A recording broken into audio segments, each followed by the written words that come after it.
8월 중순까지 괌도 포위 사격 방안을 최종 완성하여 공화국 핵무력의 총사령관동 측에 보고드리고 발사 대기 태세에서 명령을 기다릴 것이다.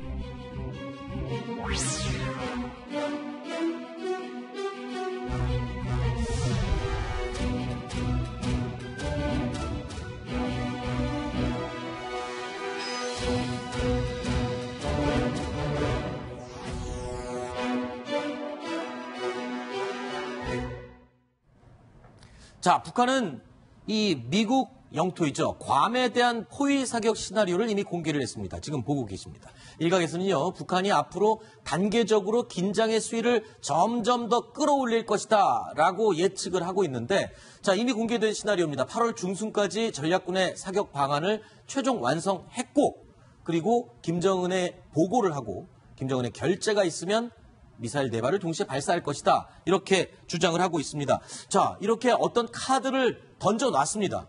그 다음에 이 카드에 대한 분위기를 조성하려고 할 텐데, 자, 북한 어떤 시점을 어떻게 노릴까요? 예, 기본적으로 이제 처음에 이제 저걸 이제 만들겠다고 한 거를 처음으로 한번 얘기한 거잖아요. 그랬었죠. 그러면 이제 만들어서 성안을 해가지고 보고를 하면 또 한번 우리가 준비가 이렇게 됐다 하는 네. 얘기를 할 수가 있을 것이고, 그 다음에 만약에 김정은 위원장이 그걸 결재했다 네. 하면 또 한 번 또 얘기할 수 있는 그걸 거죠. 또 열심히 떠들어야 되겠죠. 예, 그 사이에는 아마 제가 보기에는 미국과 계속적으로 서로 말폭탄이 오갈 가능성이 높죠. 서로 네. 에스컬레이팅 하면서, 그리고 마지막에는 이제 실행하는 그런 단계가 있을 텐데, 네. 만약에 저게 실행이 된다면은, 즉 다시 말해서 괌섬을 앞뒤로 해가지고 네. 40km씩 떨어뜨려가지고 비록 공해상에다가 떨어뜨린다 하더라도 네. 화성 12호를 만약에 저기다 발사를 한다면 미국은 저것을 미국에 대한 선전포고로 간주할 가능성이 높다고 봅니다. 네. 네.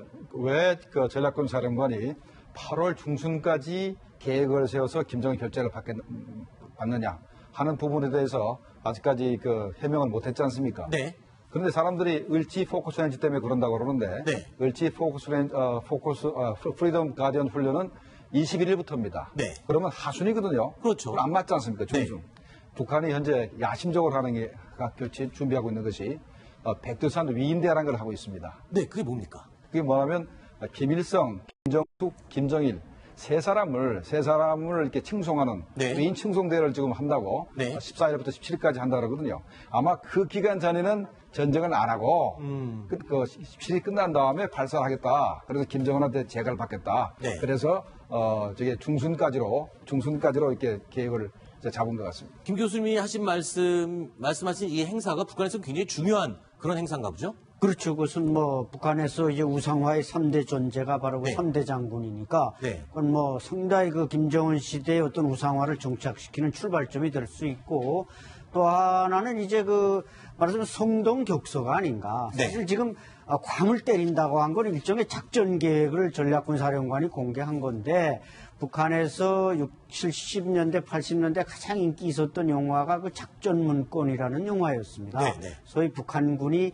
남한군에서 아주 중대한 작전인데 그 작전문건을 뺏어다가 그 작전을 분쇄했다. 이래서 이제 북한군이 상당히 좋아했던 영화인데, 네. 그리고 북한이 저렇게 작전 계획을 공개했다. 이 자체가 벌써 그건 작전 계획이 아니라 그건 선전 계획이 아닌가. 그렇죠. 작전이라기보단 그렇죠. 홍보용 아닙니까? 그렇죠. 이렇게? 작전 계획을 오픈했으면 그건 작전 계획이 아닙니다. 그렇죠. 따라서 북한은 지금 성동격서를 노린다. 괌을 때린다고 하지만은 사실은 다른 데를 때리려고 분명히 준비했을 가능성. 이걸 우리가 중시해야 된다고 봅니다. 그렇군요. 사실 이제 북한이 을지 프리덤 가디언 어떤 훈련을 가지고 계속적으로 얘기를 하는데, 사실 훈련은 사실 별로 훈련이라고 볼 수도 없어요. 왜냐면은 매년 하는 거잖아요. 예, 매년 하는 데다가 우리가 3월에 하는 그 키 리졸브. 네. 이거는 한 20-30만 명이 실제 군인이 투입돼서 하는 훈련이거든요. 한 2주간. 그런데 비해서 이번에 8월 말에 하는, 올해 같은 경우 21일부터 31일까지 하는 거거든요. 네. 근데 이거는 그냥 컴퓨터상으로만 만약에 전쟁이 나면은 한미연합군이 어떻게 서로 협력해가지고 계획을 짜서 직접 싸울 것인가, 이걸 컴퓨터상으로만 하는 거예요. 그러니까 실제로 밖에서 하는 거 있지도 않습니다. 그걸 가지고 문제 삼는 것 자체가 네. 북한이 어떤 도발을 하려고 하는 구실을 찾는 것이다. 네. 이렇게 말씀드릴 수 있습니다. 자, 북한은 지금 분위기를 서서히 고조시키려고 할 텐데 미국의 트럼프 대통령이 어떻게 나오느냐에 따라서 아주 민감하게 움직이고 있습니다. 트럼프 대통령 이렇게 얘기했습니다. 우리는 그런 것을 대놓고 말하지 않는다. 선제 타격을 얘기하고 있습니다. 무슨 일이 생길지 앞으로 알게 될 것이다. 자, 트럼프 대통령 대화법이 독특합니다. 저 이 얘기 저게 해석이 어떻게 해야 될지 애매하거든요. 저게 매우 중요한데요. 지금 그런 것을 대놓고 말하지 않는다. 선제 타격을 그러니까 내가 할지 안 할지 그리고 한다면 언제 할지 이제 현대 주간 현대에 나온 구구절에 하겠다 이런 게 믿기 어렵다고 하는 이유가 뭐냐면 만약에 선제 타격을 한다면 우리가 알게 되는 시점은 선제 타격이 끝난 다음일 겁니다. 아하. 그 전에 얘기한다고 하면 북한이 그걸 준비하고 있을 거기 때문에 어떤 사람이 얘기를 하겠습니까? 네. 가장 상대를 어렵게 하는 것이 내가 unpredictable, 즉 다시 말해서 내가 상대가 나의 행동을 예상할 수 있는 겁니다. 네. 그래서 트럼프는 가장 자기의 장기로 여기고 있는 게 내가 예상할 수 없는 사람, 예측할 수 없는 사람이다. 네. 그래서 언제 그걸 할지, 과연 할지 안 할지, 네. 과연 북한이 지금 미국의 레드라인을 넘은 건지 안 넘은 건지 네. 이런 것들에 대해서는 절대로 얘기하지 않고 이미 실행한 다음에 알려주겠다는 겁니다. 네. 자, 북한의 이 심리를 이렇게 분석한 전문가가 있습니다. CIA 전 북한 분석관이었는데 로버트 칼린이라는 인물이 이렇게 얘기를 했습니다. 북한은 최대한 극적인 것을 선택할 것이다. 앞으로 더 드라마틱한 전개와 성명 발표 그리고 사건들이 이어질 것이다. 자, 이 얘기는요. 조금 전에 안찬일 소장님이 하셨던 그 말과 통하는 것 같습니다. 그러니까 작전 계획을 밝혔다는 것은 이미 작전이 아니다. 그렇죠. 즉 홍보용 선전용이다. 그러니까 이 CIA 전 분석관이 얘기하는 것과 같군요. 어떻게든 제일 극적으로 홍보를 그렇죠. 하기 위한. 바로 좀 전에 트럼프가 말한 그게 바로 작전이고 네. 또 저 CIA 분석관의 말도 상당히 일리가 있는 것입니다. 저런 말을 우리가 잘 분석해야 되는데 사실 김정은으로서는 지금 북한 내에서 자기 인민들로부터도 지지를 못 받고 있습니다. 노동자, 농민도 자기 말을 안 듣는데 어떻게 보면 트럼프가 국제 무대에서 자기 말을 잘 들어준단 말입니다. 그리고 또 자기 리더십이 상당히 올라가는 것 같은 이런 착각에 빠져 있는 게 현재 김정은입니다. 네. 그렇기 때문에 이때까지 뭔가 이스칼레이션한 자기 선전이 하나의 작품으로 나타나는 것만은 아하. 분명히 가지고 있을 거고 네. 그런 점에서 그가 노리는 드라마틱한 게 과연 무엇인가 네. 그걸 우리가 이제 간파해야 되는 거죠. 뭘까요? 혹시 좀 예측 가능한 게 있을까요? 글쎄요, 소장님 괌을 얘기가- 때린다 그래 놓고 무슨 다른 저 하와이를 때릴 수도 있고 네. 분명히 김정은은 성동격소하지 분명히 말한 대로 지금 공개한 대로 하지는 않을 것이죠. 네. 그러니까 우리가 2013년도 북한이 3월달에 그때 3월달에 준전 상태를 선포하고 네. 정전협정을 백지화한다라고 선언을 했지 않습니까? 네. 그러면서 굉장히 그 한반도 전체를 전쟁 분위기로 몰고 갔었어요. 네. 북한 주도로 그렇게 했었죠. 그다음에 8월 4일 목함전의 사건이 있었죠. 그게 2015년도입니다. 2년 전인데 그때도 우리가 학생기를 중지하지 않으면 48시간 내에 전쟁을 개시하겠다라고 큰소리 빵빵 치다가 오히려 자기들이 몇 시간을 앞두고 가서 우리한테 회담을 제의한 적이 있었습니다. 네. 자, 여기서 우리가 보는데 그 당시에 북한군이 뭘 했냐면 잠수함 50척을 갑자기 종족을 감추게 만든다든가 예, 기억납니다. 그런 사건도 이제 네. 벌이고 그다음에 준전 상태를 선포한 걸 잘 보셔야 됩니다. 이번에도 아마도 을지 프리덤 가든 훈련이 별거 아님에도 불구하고 북한 내부적으로 결속을 위해서 아마 준전 상태를 선포를 할 가능성이 있고 아하. 그다음에 이제 괌에 대해서 미사일 쏘는 게 아니라 오히려 을지 프리덤 가든 훈련 기간 중에 핵실험을 하거나 네. 아니면 4월 15일 날 선보였던 신형 엔진? 고체 엔진을 콜드 런치 방식으로 해가지고 네. 대륙간 탄도탄을 시험할 가능성도 있습니다. 그래서 그런 모든 가능성이 열려있기 때문에 주시해볼 필요가 있습니다. 예. 지금 아마 시청자들이 과연 북한이 올해 가을에 무슨 일이 있길래 이렇게 계속적으로 미국과 서로 전쟁 상태로까지 올라갈 정도로 계속 말폭탄을 주고받을까 네. 이 부분에서 궁금해 하실 것 같아요. 네. 왜 그러냐면은 지금 우리가 북한이 ICBM을 쏜 다음에 유엔에서 안보리 2371호를 결의하지 않았습니까? 네. 근데 이게 그대로 잘 만약에 준수가 된다면 북한의 수출이 3분의 1이 줄어듭니다. 좀 굶어 죽을 판이죠. 30억 달러 정도씩 수출하던 게 20억 달러로 줄어들어요. 10억 달러가 없어지는 거죠. 그 중에서 가장 핵심이 철광석, 석탄 이런 거거든요. 이거 언제 중국이 사가느냐? 가을, 늦가을 되기 시작하면은 많이 사가야 됩니다. 아하. 그잖아요. 네. 근데 그것을 이제 못 사가게 되는 거예요. 네. 그러니까 지금 현재 북한으로서는 이런 가만히 있으면은 2471호 유엔 안보리 결의안에 의해서 엄청나게 경제적인 타격을 입을 수밖에 없다. 아하. 그거를 만약에 가만히 있는다 하면은 북한의 김정은 지도자로서는 야, 미국과 유엔에서 이렇게 하고 있는데 가만히 있을 것이냐 하는 거에 대한 불만이 있을 수밖에 없어요. 네. 그러니까 이런 것들을 통해 가지고 네. 어떻게 해서든지 이런 위기를 극복하고 있다는 것을 보여줄 수밖에 없다는 겁니다. 그 얘기 들으니까 좀 이해가 되네요. 왜 하필 올 가을이냐? 이게 단순히 핵과 대륙간 탄도 미사일 가지고 협박을 하는 뭔가 이유가 있을 거 아니냐 생각을 했는데 이해가 좀 되는 것 같습니다. 네, 그다음에 더군다나 북한은 전쟁 분위기를 조성하면은 네. 우리나라 같으면은 경제 성장률이 떨어지게 되죠. 네. 북한은 전쟁 분위기를 조성하면은 성장률이 올라갑니다. 아하. 인민들을 동원해서 일도 시키고 하기 때문에 그래서 북한은 김정은 입장에서는 일석이조죠. 자기 권력도 기본도 튼튼히 하고 경제도 지금 좀 여기 우리 패널들 얘기를 듣다 보니까 지금 저희가 보여드릴 이 영상 이제 좀 이해가 되는 것 같습니다. 지금 북한이요 어제부터 지금 내부 결속을 위한 여러 가지 행사를 하고 있습니다. 무려 10만 명의 인민이 모인 군중 집회를 어제 열었는데요. 먼저 영상 잠깐 보시죠. 무적이 총대로 날강도 미제가 세기와 세기를 이어 우리 인민 앞에 저지른 죄악을 1100배로 결산하고야 말 것입니다. 안 소장님, 지금 얘기 들었던 그대로인 것 같습니다. 그러니까 김정은이 내가 지금 통치를 잘하고 있다. 이런 걸 지금 뭔가 보여주려고 하는 그런 의도가 보이네요. 그렇죠. 아주 전체 인민과 군대와 경찰 모두가 자기에게 충성하고 따를 수밖에 없는 그런 리더십을 만들겠다는 건데 이제 네. 그 모습은 바로 인민무력성 총사 앞에서 군인들이 이제 집회고 네. 바로 총참모장 이명수 차수가 연설하는 모습인데 그러니까 10만 군중이 김일성 광장에서 하고 또 인민무력성에서도 하고 또 경찰격인 인민보안성에서도 하고 이래가지고 완전히 그 자기 시대에 뭔가 인민들이 잔뜩 긴장시켜서 김정은을 보좌하지 않으면 우리 다 죽는다. 네. 이런 어떤 분위기를 조성하다는데 이번 그 정치 선전의 주요 목적은 그렇군요. 근데 이상한 건요. 저렇게 김정은이 내부 결속을 하고 선전을 하고 인민들의 마음을 달래려고 하는데 지금 어제 보도를 보면 북한 주민이 또 지금 귀순을 했어요. 그리고 최근에 데이터를 보면은